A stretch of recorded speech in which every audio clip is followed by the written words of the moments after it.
Hello guys, this is your friend Naruto Audio Fanfics and we are back with a new fanfic.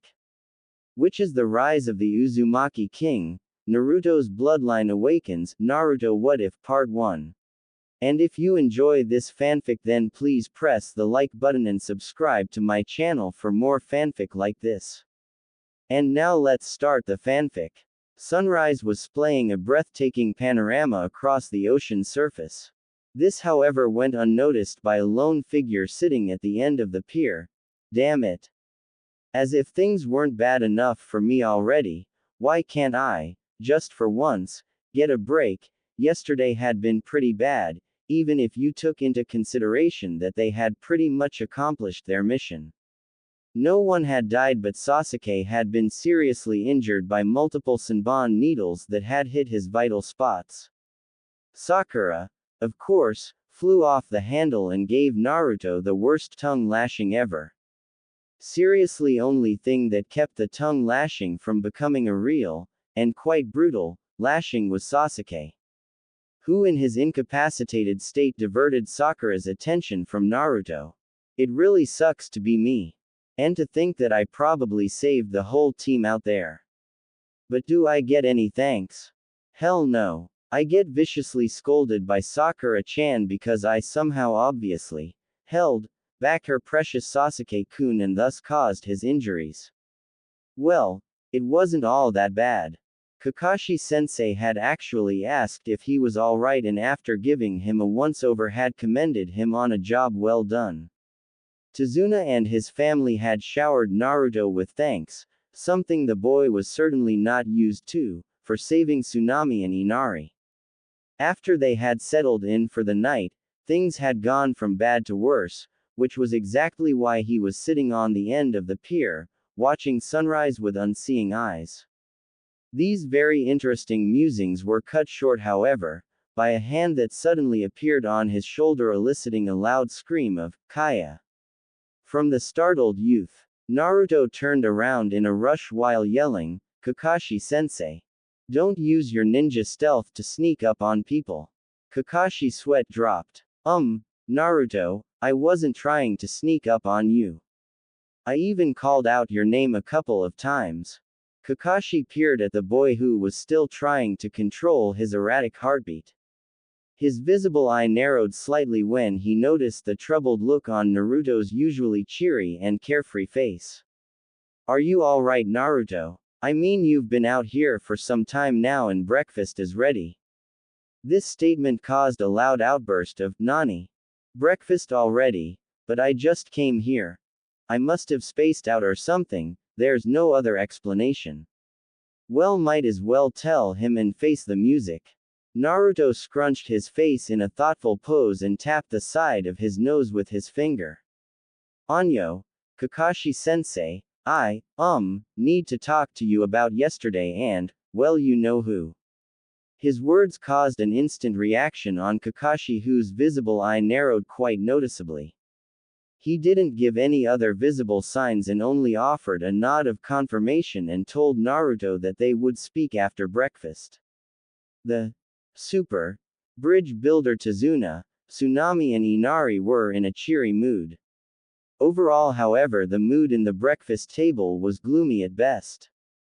Sakura looked like she hadn't slept well, which gave her all the more reason to berate Naruto again for endangering the life of her Sasuke-kun. Naruto, still mulling over the events of the night before and dreading the outcome of his talk with Kakashi, mostly ignored Sakura's speech. Until it was accentuated by a light rap on the head by Sakura, who now was getting more pissed because she was being completely ignored. "Naruto, you jerk. Don't you dare to ignore me when I'm talking to you." Naruto, wide-eyed, was trying to sputter out a defensive reply when he noticed that it was being ignored as Sakura was back in her rant, "Sleep a wink because I was so worried about Sasuke-kun." Shrugging his shoulders, Naruto tuned her out and was again immersed in his own problems. Kakashi, the Junin instructor of Team 7, was thoughtful as well. He was going over possibilities as to what exactly did Naruto want to talk about. Certainly Kyuubi wasn't loose or in control of the boy. Best possible explanation he could come up was the same thing, he wanted to talk to Naruto anyway. He had sensed Kyuubi's chakra on the bridge. It had been brief but still, and he was certain that the boy had felt the difference. Yes, that had to be it. Naruto knew that the 9 tails was sealed in his belly and had felt, quite intensely he surmised, its chakra and now wanted someone to talk about it. There were of course other possibilities, but this was the most likely scenario. When breakfast was over, there was yet another explosion of temper tantrum when Sakura, who had been on a low boil, was informed that she was to guard Tazuna-san while he was working on the bridge. Sasuke-kun is seriously hurt, so I need to stay here and look after him. Naruto should go and guard the bridge and make himself useful for once. Sakura was stopped by Kakashi's cool explanation that Naruto had used a tremendous amount of chakra during his fight and needed some time to recover, and that only thing Sasuke needed was uninterrupted rest. Naruto, on the other hand, had stayed uncharacteristically quiet through the entire exchange and observed the byplay between his teammate and sensei. The result of his observations was disheartening. Sakura didn't even care whether he was hurt or not. Sheesh. She really doesn't seem to care whether or not I'm alright. Only that I'm somehow keeping her from Sasuke, and to think that I really had a crush on her too. Consciously voicing the thought brought forth a revelation. He really didn't have a crush on the pink-haired Kunoichi anymore. Not that he didn't like her or anything, but the infatuation was gone. He shrugged wistfully. Probably that damn dream, stupid dumbass fox, going through my entire life and taking me along for the ride. After Tazuna, with an irate Sakura in tow, had left to oversee the construction of the bridge, Kakashi led Naruto towards the area where Team 7 had learned chakra control in form of tree climbing. When they arrived, he motioned Naruto to sit on a nearby log and asked, "So Naruto, what was it that you wanted to talk about? Does it have something to do with?" He paused, searching a proper word when Naruto spoke up. "Fuzzy, yeah, I wanted to talk about Kyuubi, the seal, and a whole lot of things actually." There was a moment of silence, after which Kakashi, in almost apologetic tone of voice, asked if the seal was still intact. Naruto nodded in answer and then explained, "The seal is still intact and active. It's kinda hard to explain, but apparently this was supposed to happen." Seeing the unvoiced question in his sensei's eye, he continued in a tired tone, "The seal was activated, and now Kyuubi has woken from her long slumber." Thoughts were racing circles in Kakashi's mind. The seal was supposed to awaken Kyuubi. Her. Kyuubi is a she. How? When? The seal was supposed to. Mustering his willpower, he snapped back into focus. His entire list of possibilities as to why Naruto had wanted to talk was blown to hell. Then again, he should have anticipated that, as Naruto certainly lived up to his name as the #1 ninja in surprising people. Focusing again on the matter at hand, Kakashi began to run a mental list of scenarios ranging from the best to the worst. At the best, Kyuubi was rapidly being absorbed by the seal and the whole ordeal would be over. At the worst, well, Kakashi shuddered. He really didn't want to think about the worst-case scenario. Calming himself, the Junin reached for his Konoha Hitai-8, uncovering his single Sharingan eye. In an even voice he ordered simply, "Tell me everything. Leave nothing out." Naruto was startled. He didn't know how Kakashi would react to his news. But to uncover his Sharingan, something that he only did when facing an enemy, was ominous to say the least. In a shaky voice he began to recount the events that led to the seal's activation. "Then I saw Sasuke go down and that Haku guy started gloating, so I kinda snapped. I don't know exactly what I did, but I reached in to draw out every last drop of chakra so I could kill the bastard. That's when it happened, I guess." His voice dropped into a whisper. "Things went a little hazy, but then I could feel this enormous amount of power that surged through the seal and into my body. I could have ripped Haku apart piece by piece. And I almost did because I was so mad at him. Naruto hung his head in shame at this. He continued in a more subdued tone, after I calmed down the power seemed to flow back into the seal, but there was a small throbbing or well-prodding of sorts. I guess it was stupid not to say anything sooner, but everything was going on so fast that I didn't really have time. Besides, it stopped soon enough anyway. The thing is, I kept feeling something though, the presence of something, alien but still, familiar. It was weird. Anyway, after we turned in for the night, things went really weird. Kakashi had to squash a sudden urge to strangle the boy for stating something like that. As if using demonic chakra to defeat your enemy wasn't really weird. Then again, this was Naruto, the guy who carried around the most powerful demon ever, so maybe the usual standards didn't apply. Naruto stared off into the distance, looking effectively zoned out. Kakashi was about to prod him on when he continued his narrative. Last night I dreamed. I saw my entire life go by in a flash, and I have to say it wasn't very pleasant. He frowned at the memory and the feelings that it brought up. The dream had been bad, all right. The cold stares, the hatred, the numerous beatings, rip-offs and other cruelties he had been forced to live with his entire life. He had watched as the other kids in the orphanage got birthday and Christmas presents when he got nothing, how other students in the academy received extra lessons, instead of punishment, from the teachers if they failed in something. And he remembered the pain from every one of those injustices, now freshly imprinted into his mind. But there had been the good moments too. The old man Hokage who had looked after him as often as his duties permitted. Iruka-sensei who had acknowledged him as Uzumaki Naruto, not as the demon Kyuubi. And there had been a memory of the Yondaime Hokage, of the words he had said to him, the trust he had placed in him.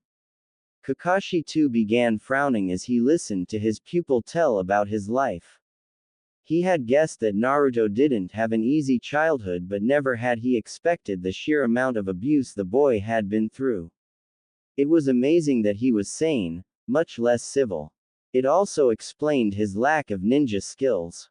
No sparring partner to practice taijutsu, no one to instruct him on the finer points of molding chakra and so on. This was certainly something he had to bring up with the Hokage the next time he spoke with the old man. The dream ended on the moment I reached through the seal. After that I started to drift in a void or something. That's when she came to me, telling me that I had to wake up and then find my center so that we could speak. She stressed that it was important and that time was running out. Then I woke up. Naruto cleared his throat and glanced expectantly at Kakashi. He was not disappointed as the Junin was completely immersed in the story. Afterwards I just laid there for a few moments trying to regain my bearings and then went outside and ended up sitting on the pier. And then I decided to do as Kyuubi told me and began my UMMH meditation exercises.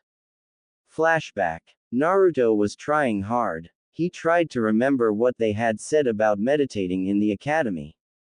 Finally he gave up and decided just to relax and calm his mind, or something. And then suddenly he wasn't on the pier anymore.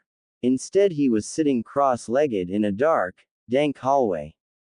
He stood up and surveyed his surroundings.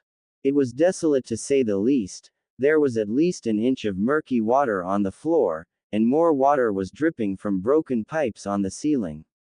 In the distance there was an eerie glow, and the alien presence that he had felt was coming from that general direction. After wandering in the corridors for a few minutes, Naruto finally arrived at what he surmised was his destination. He could only gape at the massive gates that had, he noted, a scrap of paper with the word seal written on it. But what really unnerved him was the enormous presence that loomed behind the said gates, presence that was in a form of an animal with 9 swaying tails to be exact. There before him was Kyuubi, the most powerful demon ever to walk the surface of the world. Naruto struggled to compose himself. A task which came almost impossible as he suddenly became aware of two large eyes, crimson eyes with slit pupils, that were focused on him. Resolutely squashing thoughts of his own insignificance, he put up a brave face and called out in what he hoped was cool and Kakashi-like manner. Yo, you Kyuubi, you wanted to see me. There was a moment of silence as the eyes seemed to bore holes into his skull. What do you think, brat? Have any other resident demons in you that I don't know about? The reply dripped with sarcasm. Before Naruto could respond, the voice continued, and yes, I wanted to talk to you. Naruto, however, was not intimidated by the tone. He had after all heard sarcastic and condescending remarks all his life, and was now getting the same treatment from the one ultimately responsible for his screwed up life. Now tell me just exactly why should I want to talk with you? This is all your fault anyway. Kyuubi tried to interject, but Naruto was on a high gear and could not be stopped. And just who the hell do you think you are? Going through my memories like that, you bastard. She blinked, then blinked again. This certainly had never happened before. Never had she in her long years seen a mortal stand before her like this, screaming bloody murder and demanding answers. Usually most mortals began to quiver when they faced even lesser demons, let alone one of the Biju. And here the brat stood, angry, his initial fear forgotten. Granted, the brat carried within him the strongest of the demons and had during her slumber absorbed some of her power, but still, the kidling shows promise. He's had a hard life, but still he's loyal to those bastards. If it was up to me, I'd devour them in a heartbeat. Now how do I stop this irritating rant? Kyuubi drew in air and then let loose a deafening roar. A roar that effectively cut off Naruto's list of profane names for the demon and actually sent him lying on his back in the inch-deep water. Kyuubi roared again, this time with less force, bringing the dazed boy out of his shock. Now you listen to Kit. We don't have much time and you can berate me all you want after you get your facts straight. But right now we have business to attend to. Having Naruto's undivided attention, she proceeded to explain the inner workings of the seal to the bewildered boy. After about 15 minutes of explaining, arguing and yet more explaining, they had reached an understanding. So basically you can't do jack about it then. The seal is now active and is draining you. You want revenge against the people who summoned you to this plane and attempted to possess your powers, then set you against Konoha where you were sealed in me. And in return for this revenge you surrender more of your body to the seal and tweak my body a bit, give me lessons and all that stuff. Naruto glared at the demon.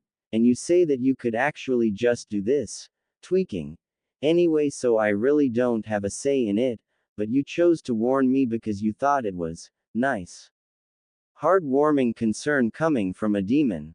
Kyuubi growled at the boy and slammed her claws against the gate. I tell you, brat, it wasn't my choice to attack your Konoha. I actually considered Konoha to be one of the more decent ninja villages around. But as it is, I chose to warn you beforehand so you may warn that sensei of yours, so we, and I mean we as in you and me, won't get killed before you have time to explain it all to him. You see, Kit, you die equals I die. And I definitely don't want to die just yet. Besides, you aren't completely human anymore, not with the seal transferring my power to you when I lay in my slumber, so consider this as the next step. Besides, there are some cool things you can do with a little help. Then there was a strange sound emanating from the cage. A sound that Naruto suddenly recognized as giggling. The fearsome and omnipotent Kyuubi no Kitsune was giggling. The blonde ninja sweat dropped. Anyo, are you giggling? The large eyes blinked at this. Then a vicious smile accentuated by a row of gleaming white teeth came visible. Yes, I was simply anticipating the fear those ignorant peasants that have mistreated you all your life will feel when they find out that you have the Queen of Foxes backing you up. Naruto began to tremble visibly. The Queen of Foxes? That would imply that you are a girl. The question was answered by another set of giggles and growl. Then there was a poof in the cage and suddenly by the gate stood a female, humanoid but not quite human. Naruto noticed several things at once. A. She had fox ears on top of her head, which he noted was covered with red hair. B. She had quite a voluptuous figure that was simply oozing seductiveness and well. C. She was quite. D. He felt something warm trickling down his face, now that has never happened before. Oh no, am I turning into a pervert like all the other adults? His nosebleed, as slight as it was, and his frantic expression didn't go unnoticed by Kyuubi who, poofed, back into her original form.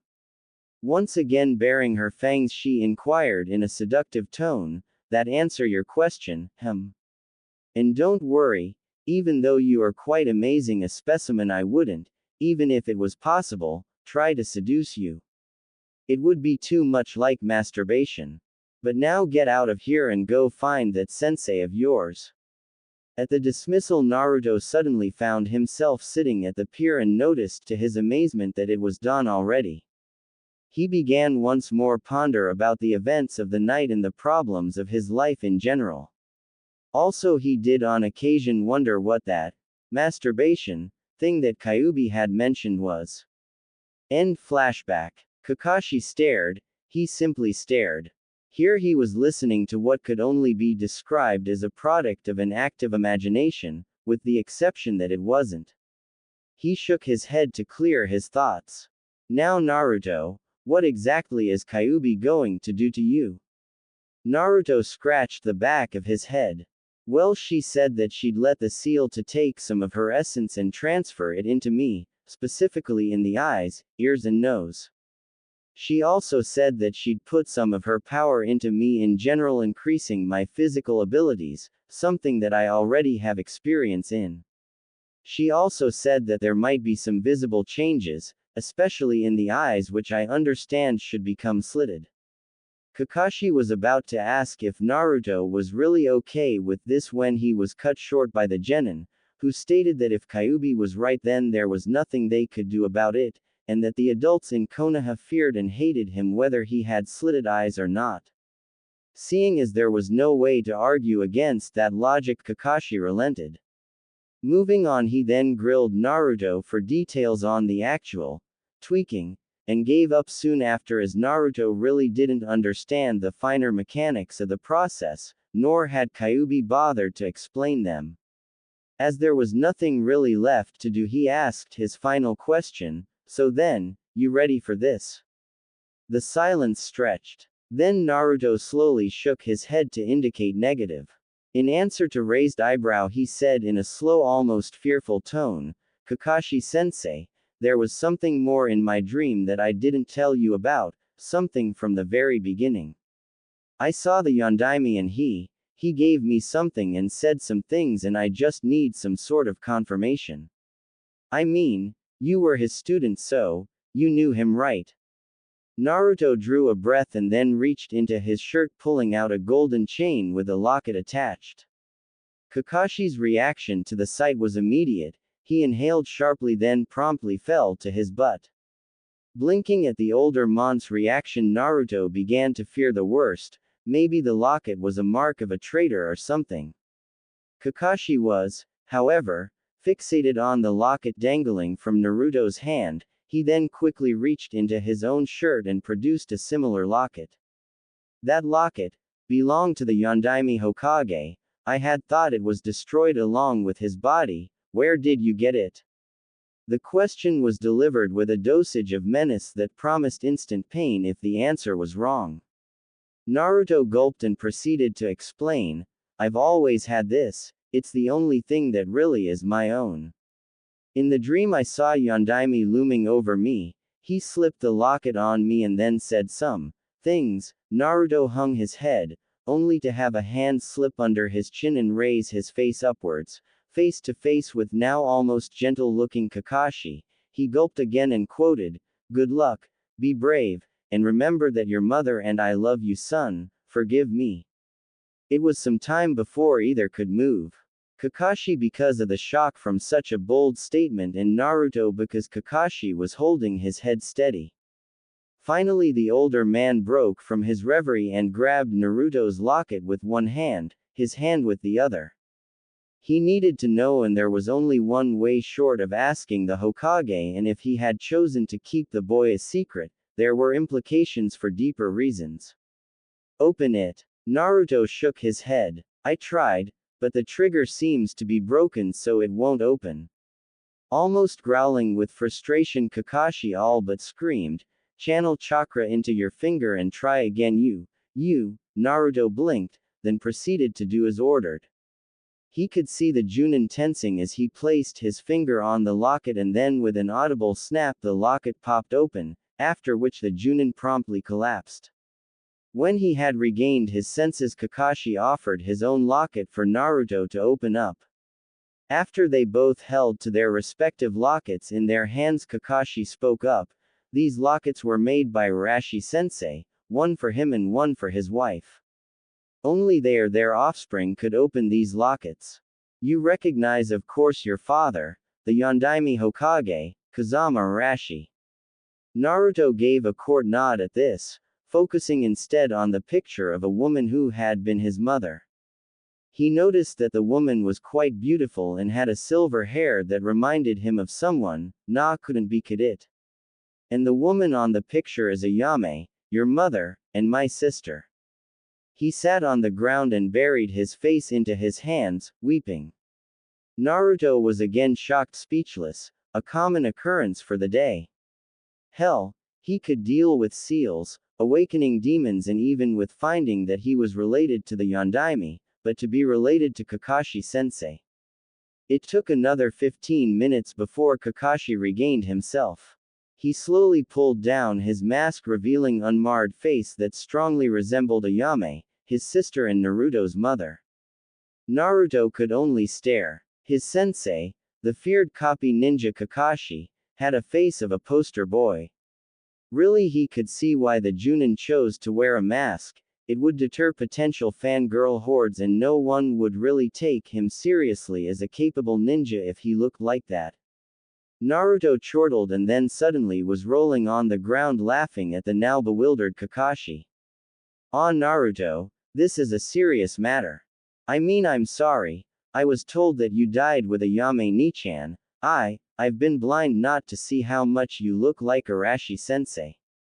Seeing that Naruto was still out of it, he placed a light kick on the boy's side, effectively snapping him out of his fit of laughter. Hey you, I'm trying to apologize here. There was a dumbfounded look in the boy's eyes, which was suddenly replaced by understanding as the pieces fell into place. If you feel sorry for me, then save it. I don't need your pity. And if you didn't know who I was, then you didn't. Only thing I really want to know is, would you have taken me in had you known? Naruto spoke the last part clearly and with an even voice, while observing the Junin carefully. There was a plethora of emotions that played across Kakashi's face, settling finally to a mask of determination. He didn't reply but decided to kneel in front of the boy and hold him by the shoulders. Without a word, he simply nodded. This gesture was returned in kind by Naruto, who flashed him a real smile, not the usual happy-go-lucky smile that he showed the world, but a real one that indicated true happiness. He had after all found family.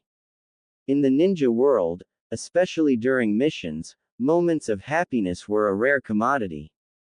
Naruto was reminded of this by a sudden pulsating feeling from his stomach.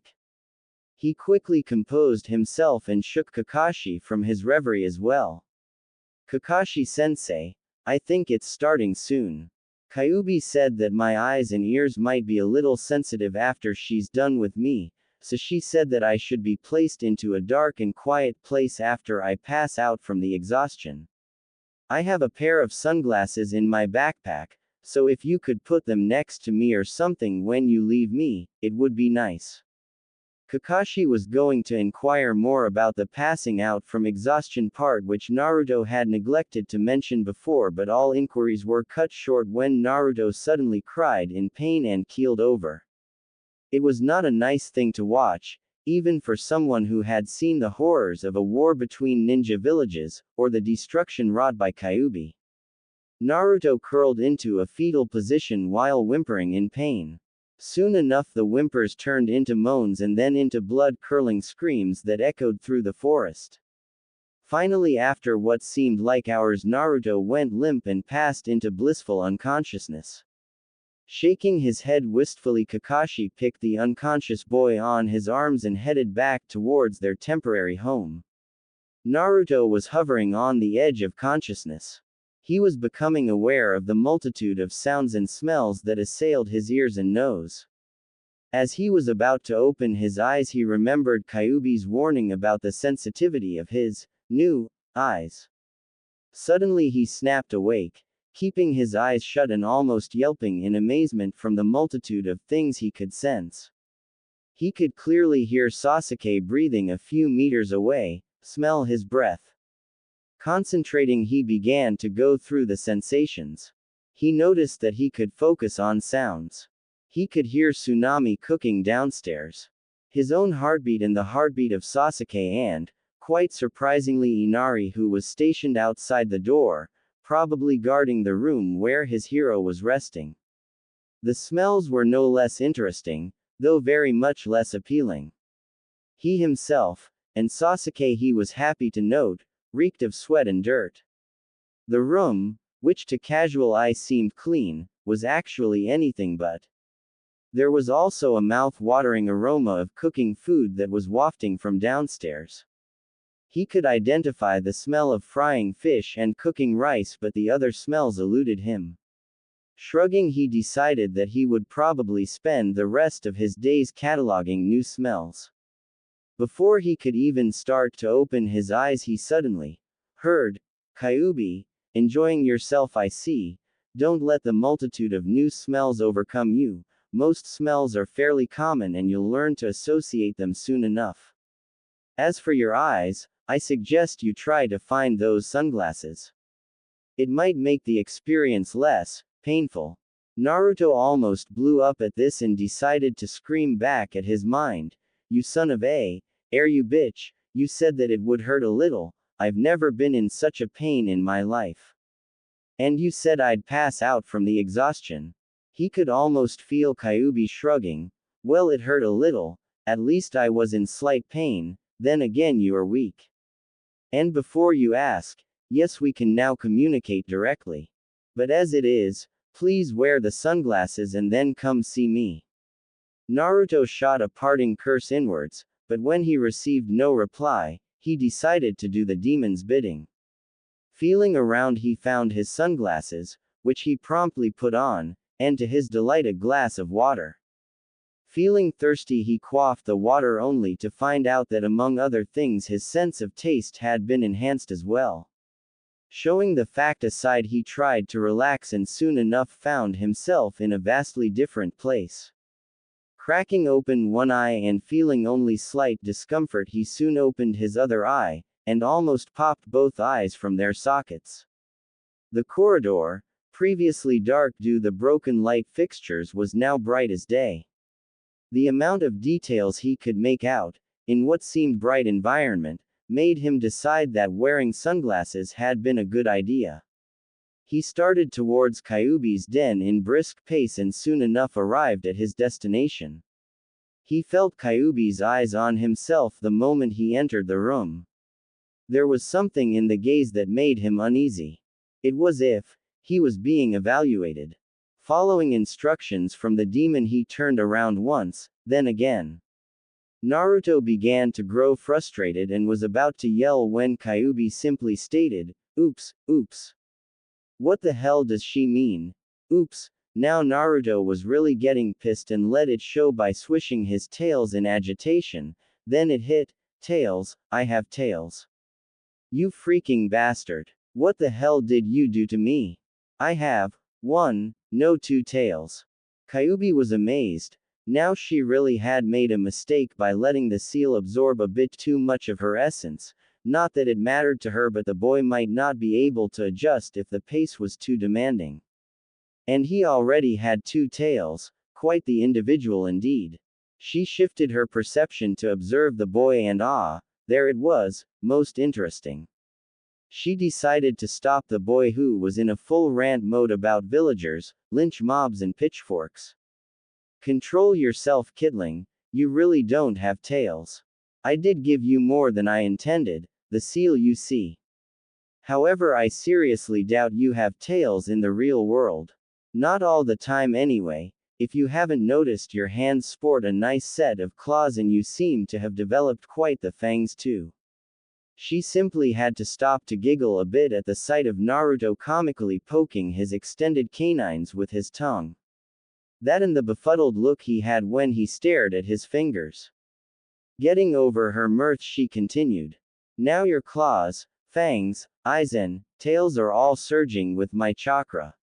I think it's safe to assume that you normally retain your blue eyes and your normal, if insignificant, teeth and nails.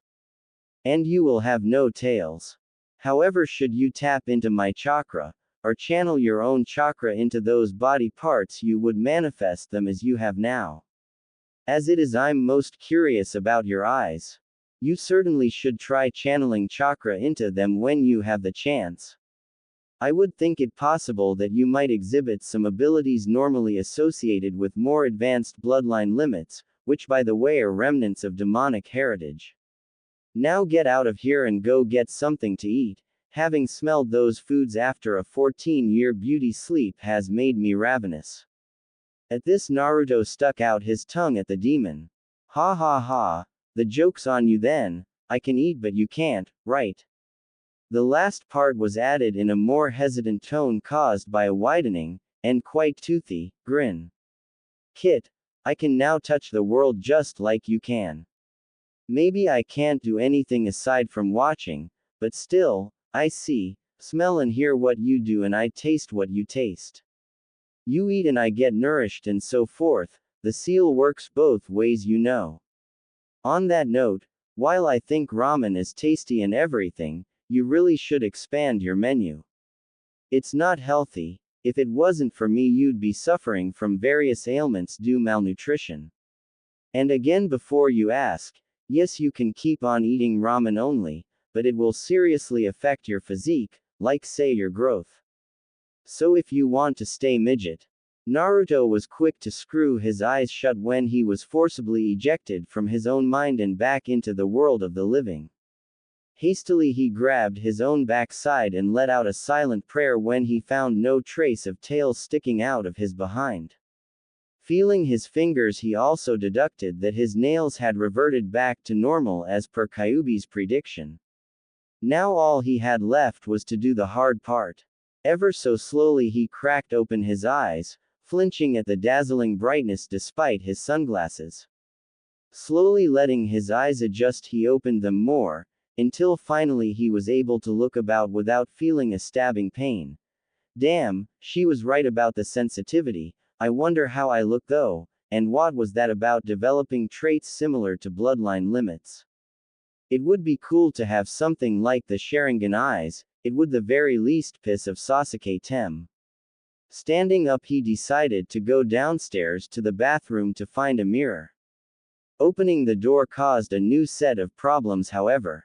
Inari, upon seeing his new hero emerging from the room, promptly leapt up and started to question him in what, to Naruto, seemed like a deafening voice. After he had managed to get over the initial pain and had quieted Inari down, an easy task of actually asking him to talk in whispers and then instructing him to go tell Tsunami the same thing, he headed for the bathroom. Once there, he shut his eyes, removed his sunglasses and slowly began the process of eye-opening again. After about 5 minutes he finally managed to open his eyes and actually see enough to make out his own mirror image. Staring at him from the mirror was, well, him, Naruto. A Naruto with blue eyes, but instead of the usual, this one had slit pupils in those cerulean eyes he was so proud of. They had reminded him of the Yondaime after all. Also the whisker marks that he had were now a bit thicker. Now for the real test. Yelling back in his mind, he managed to coax a few tips out from Kyuubi, who quite frankly considered this something that absolutely could wait, until after the meal at least. Naruto then proceeded as per the instructions to channel some chakra into his eyes, and to his amazement the eyes turned crimson. They also felt different, something which Kyuubi said confirmed that they had some special effect.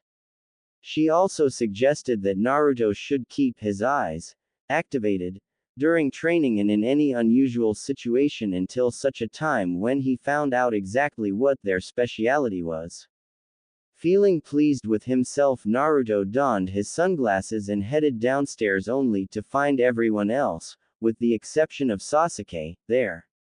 He glanced about.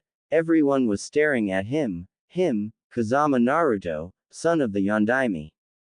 Not that anyone knew about it, but apparently Inari had made a number on how they were supposed to be quiet lest they hurt his ears. Deciding to make a Naruto style entrance, he promptly channeled chakra into his teeth, making them grow into intimidating fangs, and then flashed his trademark grin, eliciting a chorus of gasps from his loving audience. Sakura, being herself, forgot to be quiet and yelled out for an explanation. Suddenly Naruto was feeling all hot and uncomfortable. Oh yes, when he had explained this all to Kakashi-sensei, they hadn't talked about a cover story. It wasn't like he could just say that, yeah well, got the Kyuubi, drained her powers so deal with it, or something. Grasping straws, he suddenly came up with a great idea. Being a notorious prankster had taught him how to make excuses after all. Ah please, keep it down, you are hurting my ears. You see, yesterday's events on the bridge caused me to, activate a bloodline limit. Just like Sasuke, except my speciality seems to be enhanced senses all around. Kakashi was quite pleased. Naruto had come up with a plausible explanation for his new look, the eyes and well the ears too, as they had become a bit more pointed, or so it seemed. There was something more in his posture that he noticed. The way Naruto carried himself, there was much raw untapped potential there, much more than there had been previously. Also, the eyes offered a good excuse for him to spend some training time with Naruto the next day. He had actually been surprised that it was Sakura who asked if she was to guard Tazuna the next day, just to give Naruto a chance to get more used to his bloodline limit. All in all, he was quite surprised in Sakura's positive reaction. She had been ready to eat Naruto alive earlier, but now seemed to be back to usual. He sighed. It had been a long day, and tomorrow would be another one. Good thing it would take another 2 weeks or so to get the bridge completed. He still needed to formulate his report to the Hokage and make some plan to stop the villagers from lynching his newfound nephew. Maybe he should teach him the Chidori, that would make them think twice. Or maybe he should track down Jiraiya and make him teach the kid the Rasengan. The Jiraiya option sounded pretty good. He needed the newest, Ika Paradise, anyway. With that final thought, Hatake Kakashi fell into a dreamless sleep. He was uneasy, there was an ominous feel to the air.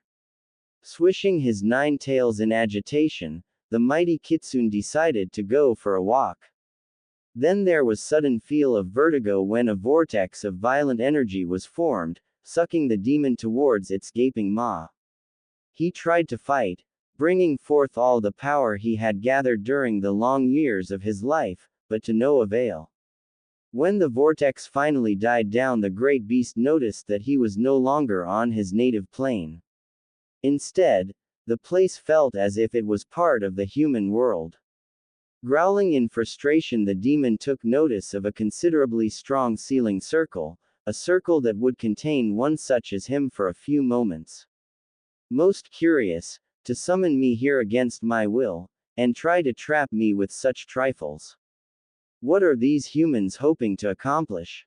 His bloodlust began to rise. The humans had to be punished for this indignity. Glancing about, he took note of the humans who were positioned around the circle. Roaring in rage, the demon gathered chakra into his tails and slammed them against the irritating circle that was between him and his prey. The humans, he noted, were in a flurry of activity, trying desperately to complete series of hand seals for some unknown purpose. He would have none of that. Baring his impressive fangs, he roared again, this time in wicked glee as he felt the circle begin to give away. Incidentally, the humans seemed to notice this too. As their concentration began to break, the smell of fear was thick in the air. Then the circle gave away with a boom of finality, and the demon gathered his tails in preparation for a strike that would destroy these fools in an instant. That was when the jutsu hit. Pain. White-hot, blinding pain. Trying to rally his mental defenses against the onslaught of agony, he began to falter. Feeling defenses crumbling around him, he sought out what he surmised was his tormentor. And there was a man with a pale face, black hair and yellow eyes, and a Hittite sporting a leaf symbol. Konoha, why would they? The thought was cut short, when the pale-faced man completed another jutsu, bringing forth another wave of blinding agony. Amidst the searing pain, he could make out words, whispers, all repeating the same thing. For the glory of the leaf, by the order of the Hokage. Konoha will have your strength. Slowly but surely he let the whispers crawling within his skull take his sanity. Only thing that mattered was revenge. Death to the bastards who had tried to steal his powers. And the pain wouldn't go away before he would make them suffer, and suffer they would. Minutes, hours, or maybe even days later, it didn't matter, because there had only been pain and rage. He had arrived to the hidden village of Leaf. With wild abandon he tore into the assembled ninjas who desperately tried to fend off the embodiment of their inevitable death. He reveled at the feel of tearing flesh, the sound of blood gushing when he tore the miserable rats apart. Then even through the insanity he could feel something powerful approaching. There, he recognized the man, standing atop a giant toad, was the leader of these fools. He would die, and with him the village would die as well. The moment of gloating came with a price though, when the Yondaime Hokage leapt on his head, right between the ears, and slammed something against his forehead. Then there was a familiar feel of vertigo, and again a sucking vortex. Then there was nothing. Naruto shot up from his bed, covered in sweat and breathing hard. He shivered at the memory of the dream. It had been vivid to say the least. Quickly patting his head and butt, he was relieved that he hadn't grown ears or tails or anything else weird. Shivering again at the memory of feeling relished by massacring humans, he decided to pay the bastard fox a visit. This had to be her fault anyway. He did pause to consider the feelings of agony he had felt during the dream, and decided that maybe the ordeal of having his senses tweaked the day before hadn't really been all that painful. Then again, compared to what he had felt in the dream, shivering once more, he forced himself to relax and entered Kyuubi's den. To his utter amazement and dismay, the demon in question was sleeping, quite comfortably it seemed. Naruto blinked several times to make sure that yes, the demon was indeed asleep. He grinned when Kyuubi suddenly yapped lightly and began to twitch her legs. Damn, I wish I had a camera right now. This would be uber blackmail material. The queen of foxes dreaming like a small puppy. Too bad I don't know any water jutsus either. Nothing like being doused with cold water for a wake-up call. Grinning to himself, Naruto decided to settle for the next best thing.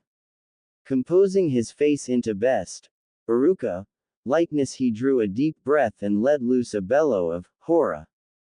Baka Kitsune. No sleeping during classes. The results were beyond his expectations. Kyuubi jumped up and promptly banged her head against the cage. After taking stock of the situation, she growled angrily at the boy, now rolling on the floor laughing. What the hell do you want, brat? Don't you know that it's middle of the night? She glared at Naruto, who was in the process of composing himself. And why in the blazes did you have to interrupt the best dream I've had in years? I was just about to pounce on that rabbit too. Naruto, who had just gotten over his fit of mirth, got slightly annoyed at this.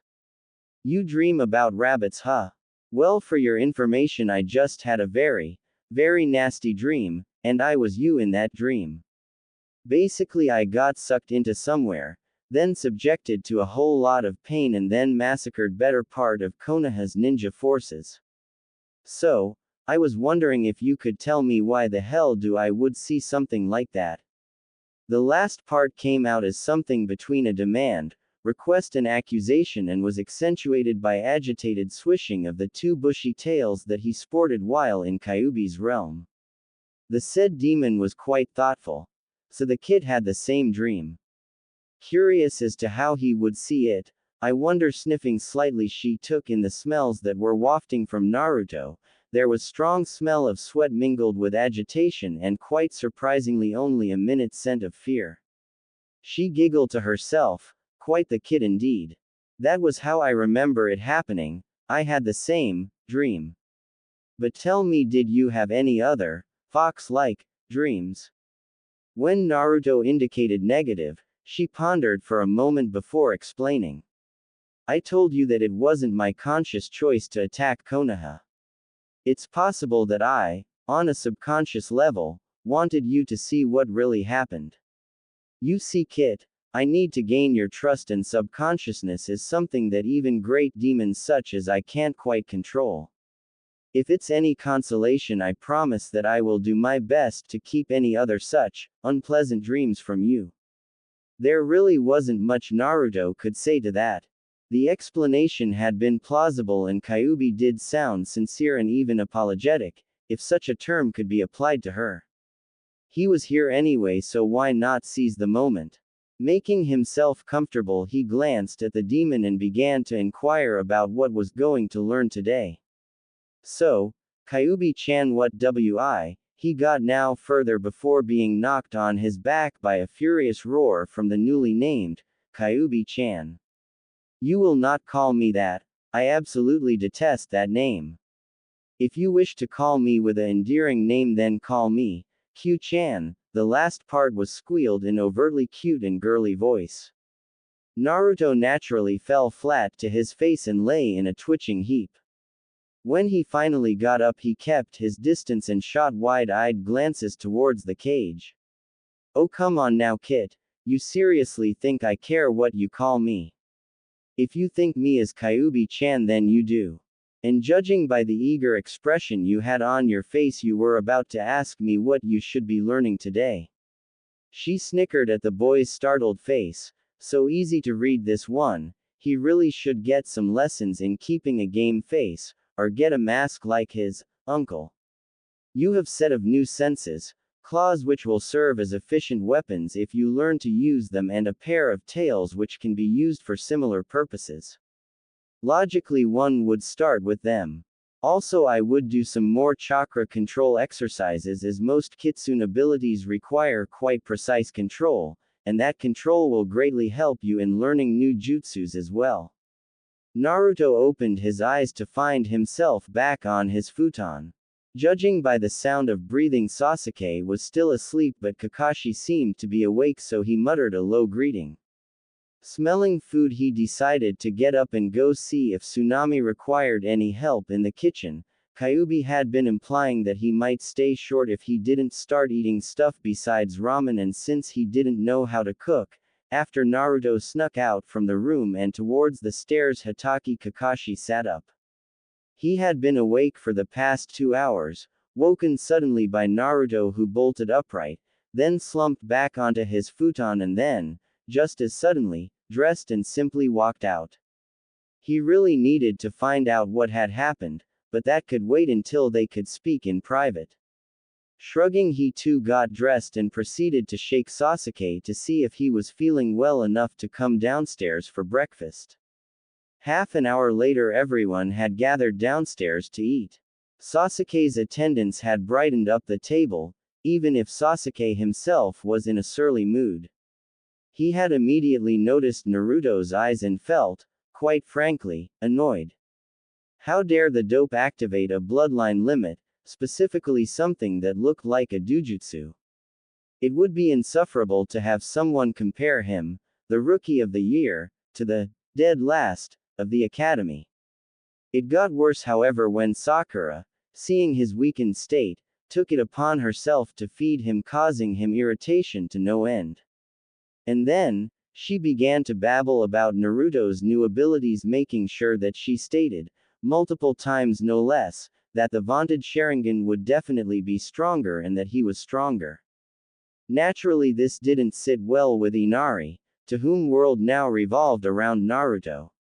He began to argue in loud voice that Naruto was super strong and not a pale, super wimp like Sasuke. This led to a cataclysmic disaster in the form of Mt. Sakura erupting. Naruto could only grin at the insult. That was something that he couldn't say without an instant, and painful, retaliation from Sakura, who, despite being pissed at the brat who was slandering the love of her life, could not bring herself to beat up a small kid.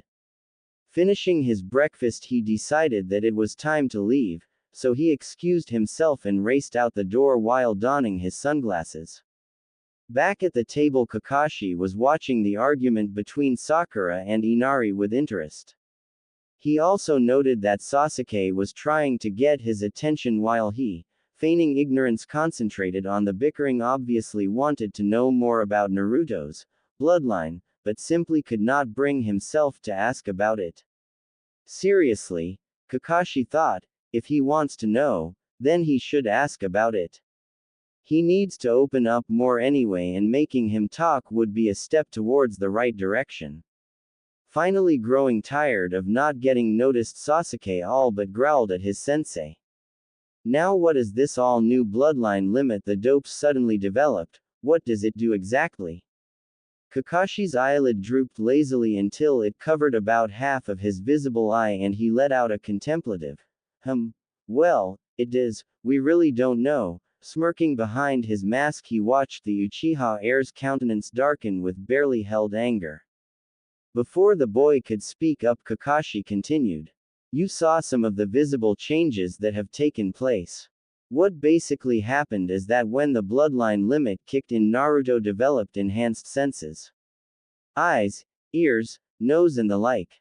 Sasuke mulled over the information for a while, then proceeded to question further. So basically he has developed senses of a cat or something. I mean, the eyes looked bit cat-like. Kakashi thanked the kami for his mask, which kept his relieved expression safely hidden. He had been dreading that Sasuke would associate the eyes with a fox for some reason, while they did really resemble cat eyes more. He nodded in agreement with Sasuke's declaration and then pulled out his infamous orange book. He needed something familiar to fall back to. Sasuke, on the other hand, was contemplating this new information.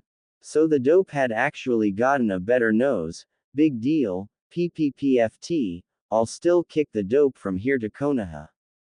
It's not like he's going to get stronger from smelling things.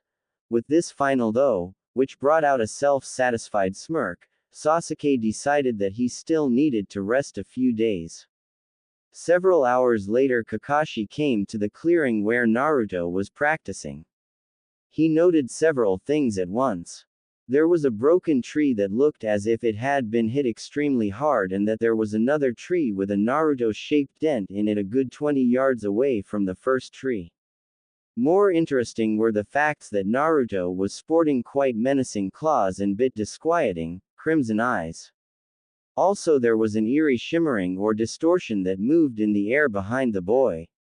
Clearing his throat, he brought the blonde's attention to himself. He only raised an eyebrow when the claws, fangs and the distortion disappeared and the eyes turned back into blue. With curiosity barely held back, he sat on a rock and asked, "So Naruto, how's the new body coming along?" Finally, now he had someone to brag about all the cool senses he'd gotten. Not to mention the chakra boost, and, trembling with excitement, he proceeded to tell all he'd found out about himself so quickly that any listener would make out about quarter of the actual content. After a swift bonk to the head and a stern order to calm down and explain things, Slowly, he began again. It was awesome when I came out from the house and entered the forest. There were so many sounds, the leaves rustling, birds chirping, running water and the like. And the smells, I have identified 9 different woodland animals already. The last bit was exclaimed in proud tone. Let's see. Yeah, after I got the hang of being outdoors and actually could concentrate on my immediate surroundings without being overwhelmed by the sounds and smells, I started to experiment with my own body. The thing is, I got more than I bargained for. You saw the claws, fangs and eyes, and my tails. Naruto's grin widened, matching the widening eye of his sensei. There was a moment of silence, after which Kakashi managed to utter in a strained tone, "What tails?" This question was quite unexpected. What, was he blind? Surely he had seen the neat-looking tails he manifested when tapping into Kyuubi's chakra, or when he focused his own chakra into his rear. Doing just that, Naruto brought his newly formed tail to the fore. To his amazement, there was no tail there, only a slight distortion in the air. Dumbfounded, he grabbed a hold of the distortion and held on tight, while listening to Kyuubi's amused explanation in his mind. It would seem that your tails are invisible to the normal eye, Kit. Perhaps your ability to see them was a result of using my chakra, or perhaps you simply need to activate your, what was it you called it, Shinkugan. Kakashi watched in amazement as the distortions he had seen earlier reappeared and moved in front of Naruto, who suddenly seemed to be amazed as well. His amazement only grew when the boy seemed to grab the distortion and stare into space after that. Then Naruto's eyes turned crimson again and the boy let out a small sigh of relief.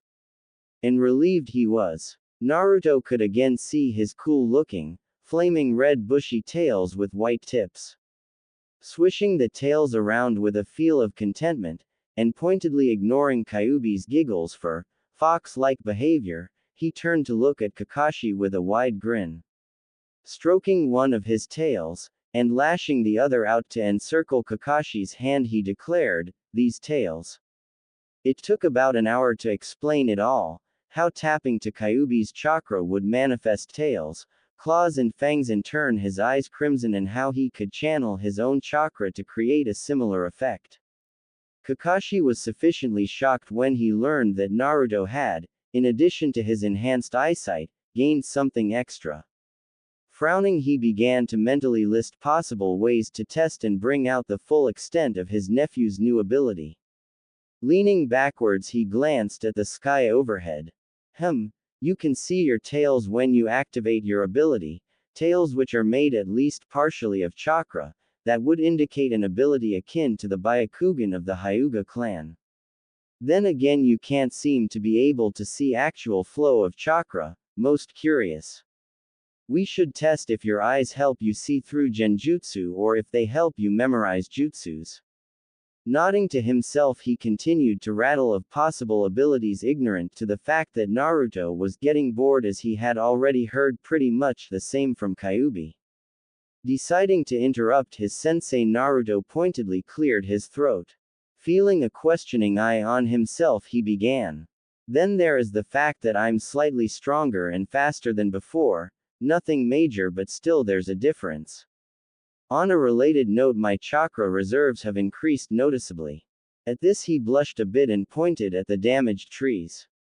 See, Kyuubi suggested that I keep working on my chakra control, as some of the kitsune abilities that I should be able to use require good control, so when I tried to climb the tree I actually gathered what I thought was sufficient chakra and tried to run up the tree, only to have the tree splinter and blow me across the clearing and into the other tree. He then walked at another tree and firmly planted his foot on it, then lifted his other foot and began to walk up the tree. He did waver a bit, but all in all it was quite the performance. As you can see, I think I got it right. Motioning for him to come down, Kakashi could only feel proud of his student. He had during the explanations taken note of the fact that Naruto's clothing seemed bit small for him. It clicked when he said something about strength. Naruto had practically overnight developed much more bulk than previously. Not that he was a walking mass of muscle, but still it showed. Good thing too, because now Kakashi had a good excuse to steer him towards proper ninja dress code. Seriously, bright orange was not the color of choice for covert operations. And then there was the issue of teaching him a new jutsu that would suit his abilities quite well. When Naruto came down from the tree, he was amazed to see Kakashi removing shin guards and then handing them to him. Naruto inspected the leather-covered armor plates with a confused look but put them on at the Junin's insistence. After he had secured the pieces on his legs, he looked up and asked, "So what are these? Some ultra-powerful ninja equipment or something?" He could almost see a sadistic gleam in Kakashi's eye when he began a rapid series of hand seals. Finishing the seals, Kakashi began to examine the now quite startled genin. After Naruto had run around the clearing a few times as per orders, Kakashi frowned and began a new set of seals. Again he motioned Naruto to do a few laps around the clearing. His frown deepened, the boy looked barely winded. Time to up the ante. Again hands blurred, forming seals. This time to his relief, Naruto was moving sluggishly when ran around. After a few dozen push-ups, pull-ups and sit-ups, Naruto was barely able to draw breath. Smirking behind his mask, Kakashi proceeded to explain. "I take it that you have already noticed that moving is somewhat difficult. There are special seals engraved on the plating of those shin guards, seals made by your father, that is. I actually have his bracers that are identical to those, but they are back in Konoha, so in the meantime I'm lending you these. You should stick to your normal training regimen and take these off or cancel the effect only when you are bathing or sleeping or in a serious fight." He struck a teacher-like pose. Now most shinobi try to increase their strength, stamina and speed by wearing weights, weighted clothing, or carrying around extra equipment. This is all well and good, but consider yourself wearing a weighted suit on a mission. You need to wear the weights over a long period of time to gain most benefit from wearing them, and you are on missions about half of your time. If you get into trouble, there's no time to start removing any weight suits or the like. Thus Arashi-sensei created these small metal pieces that mimic the effects of a weight suit by genjutsu, and it only takes a word to dispel the effect. He really was a genius when it came to crafting seals. Ending his lecture, he checked the position of the sun and decided that lunch would be ready soon. Flipping open a scroll pouch, he pulled out 2 scrolls and tossed them to Naruto, then turning around, started to walk out of the clearing. Just as he reached the forest's edge, he stopped and turned his head to look at the bewildered boy. "There are the seals required to change the intensity of the genjutsu. And a new jutsu for you. I think it will suit your new abilities quite well. I'm sure you are familiar with it, as it is the Kirigakure no Jutsu." He turned again but stopped and turned back for the last time. "Oh, and if you want to advance your chakra control, try water walking." With that he vanished, leaving a stunned Naruto behind. Naruto had been startled when Kakashi began to flash through hand seals all of the sudden. Then he had grown initially bored when ordered to run around in circles. It was stupid, or had been, until he noticed that he had trouble walking, let alone running, with his usual bounce. The blonde had been somewhat reluctant for such a tremendous increase in his workload and was about to object until he heard few magic words like increase and speed. It annoyed him to no end that whatever he did, Sasuke Tem was always faster. Not to mention that this training method was designed by his father. That fact alone made it worth trying. His objections now forgotten, Naruto was eager to get back to training when Kakashi tossed him 2 scrolls of all things. He had expected to get some instructions on how to cancel the genjutsu, but to get the whole set of instructions in a new jutsu scroll to boot. He was now ecstatic, but before he could flip open the Kirigakure scroll, he was stopped cold by Kyuubi's commanding, "Not now, Kit, save the scroll for later." You have plenty of time to study it tomorrow when you are guarding the bridge. As for now, I suggest you learn how to dispel the genjutsu on those shin guards and then get to the water walking exercise your sensei mentioned, a reasonably good idea, coming from a mere mortal. And so it went for the next few days. Naruto was alternating between practice and guard duty.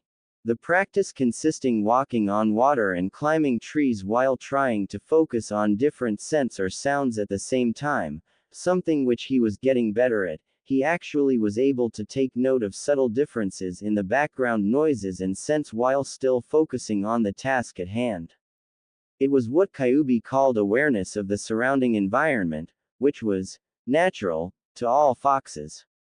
Naruto had scoffed at this. The damn furball was always saying things like that, as if it was not a common trait among all wild animals. The guard duty didn't actually give Naruto much time to study his new scroll.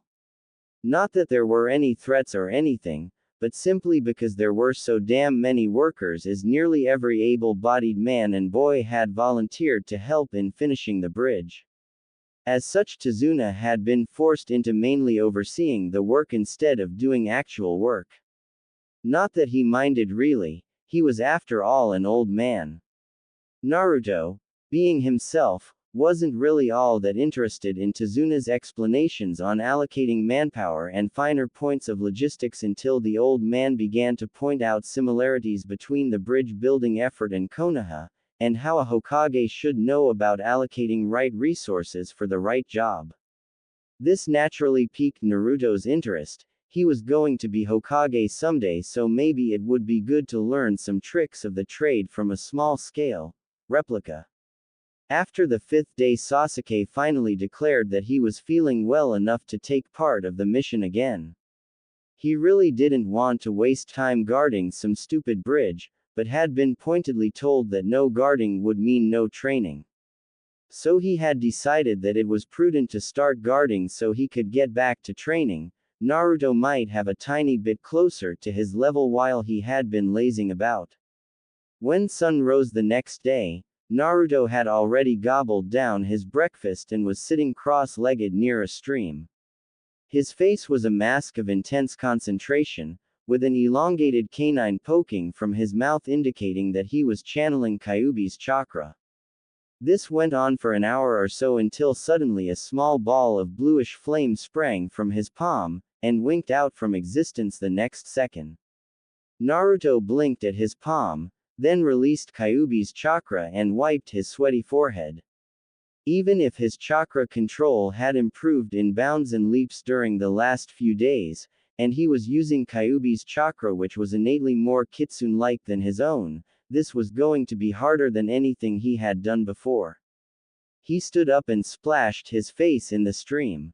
Good thing he had grabbed a few rice balls in case he'd stay out here over lunch because he was already feeling bit hungry. He was munching on a rice ball when he heard a piteous sound that was a mixture of whimper and mewing. Cautiously following the sound to its origin, he found the most miserable sight of his life. There lay a thoroughly wet and obviously exhausted ball of reddish fur. To say that Naruto was amazed was an understatement. He immediately knew that the creature in front of him was a small fox, but still it was the first time he'd seen a real fox. That really wasn't the source of his amazement, it was rather the burst of maternal emotions that he felt coming from Kyuubi. The said demon was at the time giving instructions to her vessel. This kid is thoroughly exhausted and probably afraid. Tap into my chakra, it should give you more familiar feel and lessen the little one's fear. Then slowly take off your jacket and put her into it, then head back to the house. Soon after, Naruto was running towards the house carrying a sleeping kit that was wrapped in his coat. It had been surprisingly easy to gain the kit's trust. All it had taken was leaking out a little Kyuubi's chakra, something which the kit seemed to recognize instinctively, and a strategically placed rice ball. Running over the list of instructions from Kyuubi, Naruto tightened his grip on the nest he was carrying and opened the door only to meet the inquisitive eyes of both Tsunami and Kakashi. Shrugging, he motioned them to be quiet and continued to elaborate. I found this poor thing in the forest, by the stream. She was wet and obviously exhausted, so I figured she could bunk with us till we find her parents.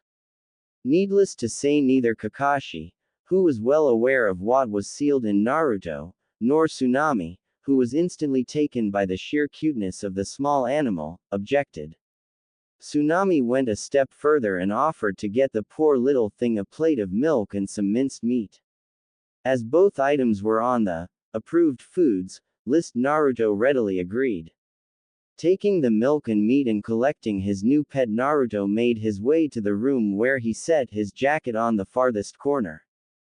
Then he, still tapped into Kyuubi's chakra, pulled out a futon and placed it near the fox and tried to recreate the bluish flame he had managed to form earlier.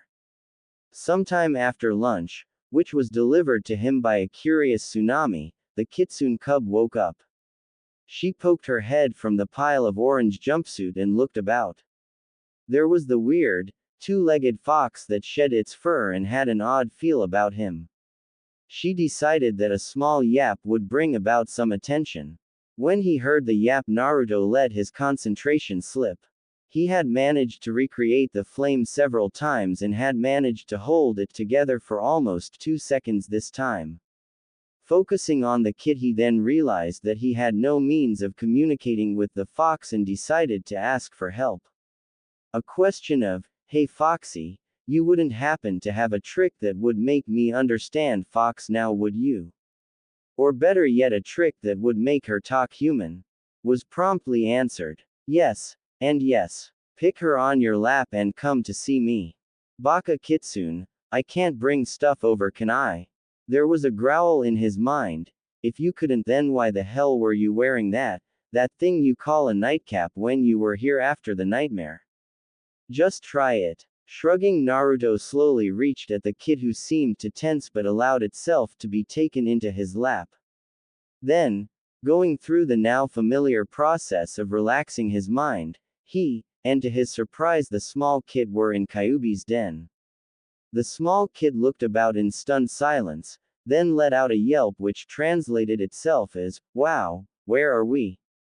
In Naruto's mind. Without thinking, he answered with a court, "Kyuubi's place," and was about to elaborate when he realized that he had actually understood the fox. His bewilderment was apparently obvious, judging by the multitude of giggles coming from Kyuubi's cage. Shaking herself out from the mirth, Kyuubi leaned closer to the gate and said, "Greetings, little one," as the other said, "You are in my place now. I am Kyuubi, queen of the foxes." At the last part, Kyuubi glared at Naruto as if daring him to snicker at the title. The small kid was odd though. She was young, yes, barely 7 weeks of age, but still she had heard of Kyuubi. She had to wonder what had really happened. But that could wait. The revered Kyuubi was speaking again. "This kidling found and saved you. Now he would help you find your parents after you have recovered. It might be easier if you would be able to communicate on the outside world as you can hear, so I'm going to activate some of your heritance, something that happens to only a few and select kitsunes. This will help you to understand what he is saying, and in time will give you the ability to speak the language of men." She then turned her gaze from the awestruck kid towards now cautious Naruto. With a honeyed tone she continued, "As for you, I'll surrender more of myself to the seal. Don't worry, I'll be careful this time, and it will only hurt a bit." With that last and, at least to Naruto, rather worrisome statement, red chakra began to ooze through the gates, quickly enveloping both Naruto and the fox cub. Moments later, Naruto opened his eyes only to regret it instantly. The pain hadn't really been all that bad, but